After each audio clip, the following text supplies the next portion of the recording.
Welcome to class. I'm Trevor, and I post D&D videos every week, generally on Wednesdays. In this video, it's my second class inspiration video, where I take Magic the Gathering cards and use them as jumping off points for your next 5e character. In the last one, I talked about Artificers, and Matt Houston commented on that video and requested Druids or Bards next. So this video is going to be all about Bards. Before I get into Bards, I want to also give a shout out to Tom of MTG Radio, who really helped me dig through Scryfall and find some points of Bardic inspiration. Here's the deal. Bards were only actually introduced into Magic as a creature type in this year with the D&D crossover set. And for these videos, I'm not letting myself use the D&D crossover set, obviously, right? Because then you're using D&D to inspire D&D. That's not really the point of this series. So I had to dig a bit deeper. There aren't that many actually creature-typed bards, and this might lead to some conflict or differences of opinion. If you feel that way, drop it in the comments. Let me know, because I think that some of these cards you might think are a different class, or even more likely a multi-class, and that's perfectly fine. I love using magic as inspiration points because there's so much to work with. And in this particular video, I can't really work with the creature type quite as much. There aren't that many to pick from. So I had to work with names and art and flavor text and ability. And that obviously can cause a lot of branching paths if other people are to use these as inspiration points. And I welcome it. I think that that's one of the big boons of creativity when it comes to TTRPGs and D&D. So let's jump into the Bard character concepts inspired by Magic the Gathering. Rather than starting with specific cards, we're actually going to start with planes. Because there are 3 planes in Magic's story that fit very well for sources of Bardic inspiration. And ironically, or coincidentally enough, those 3 planes also have published 5e material. Let's jump into Strixhaven first. Strixhaven is actually the newest D&D book that's just been published, A Curriculum of Chaos, and there are 2 colleges on Strixhaven that both would work really well for your next Bard character. The first one is Silverquill. This is the debate school, the English school on Strixhaven. And a lot of these black and white cards show people using language to outwit, outduel, and persuade people, even deceive people. And that's very often what a bard does. Bards don't have to be musicians. They can be eloquent speakers that win people over and get accolades and grow a following based on how powerful their language can be. And Silverquill does a really great job of showing characters like that. And because it's a Magic college-inspired set, they have these inklings and they're obviously casting spells, so that works really well as well. The second college in Strixhaven that works for bards is Prismari. Now, these bards are more music-oriented, but it's really not just music. It's performance, it's dance, it's the art school on Strixhaven.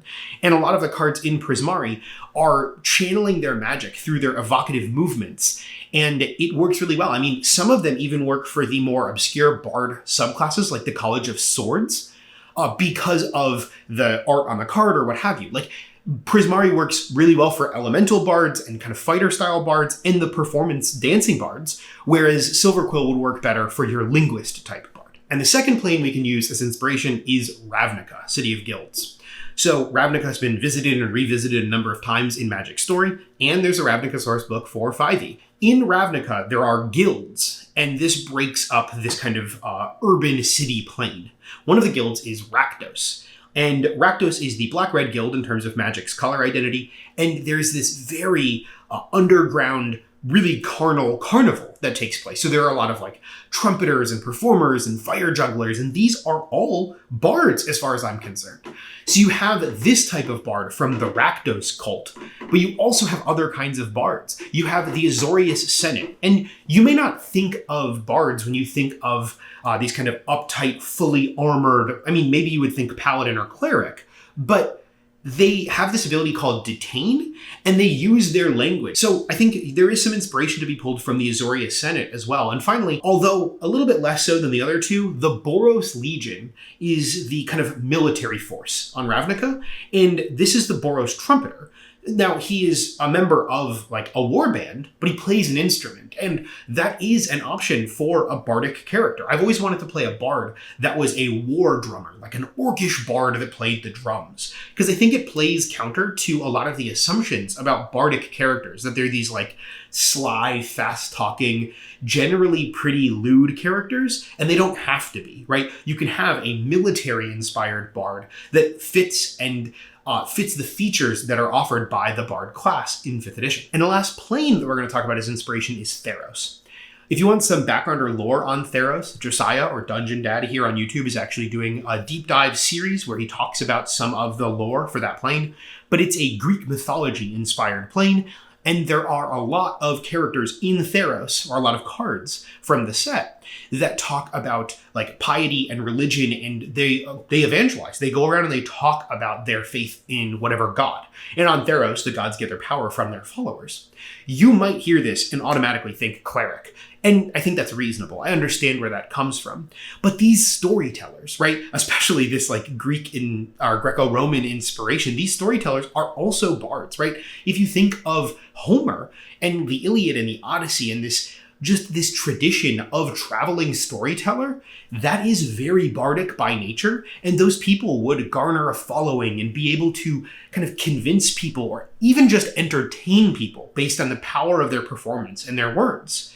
And I mean, that's a textbook bard if you ask me. Before I jump into a couple of specific cards that could work as inspiration points, I want to talk about what I'm going to lump together as the general like cliche bards. So there's literally a card called Elvish Bard, and it's an elf with a lyre, and they have like a lure ability, but I don't really have more to say than just that, right? Like this is kind of a textbook example of a bard. There's also Warbreak Trumpeter, and this is another goblin with an instrument, kind of like the Boros example, but this is just a different instrument. So like it could work. It's just kind of reinforcing what I've already mentioned. And I'd be completely remiss if I didn't talk about Deepwood Drummer.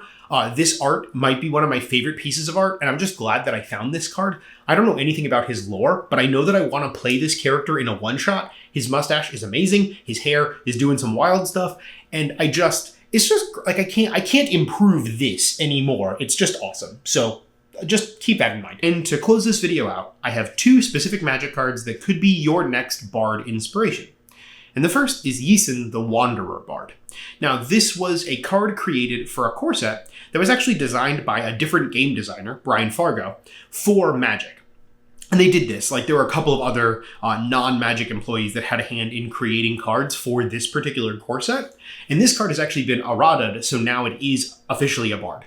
And this character has this instrument. It's actually a named instrument, and he uses it to like summon forth creatures, which seems to be somewhat common. A lot of bards in Magic either do that, or they have like a lure type effect or a pumping type effect with their magic.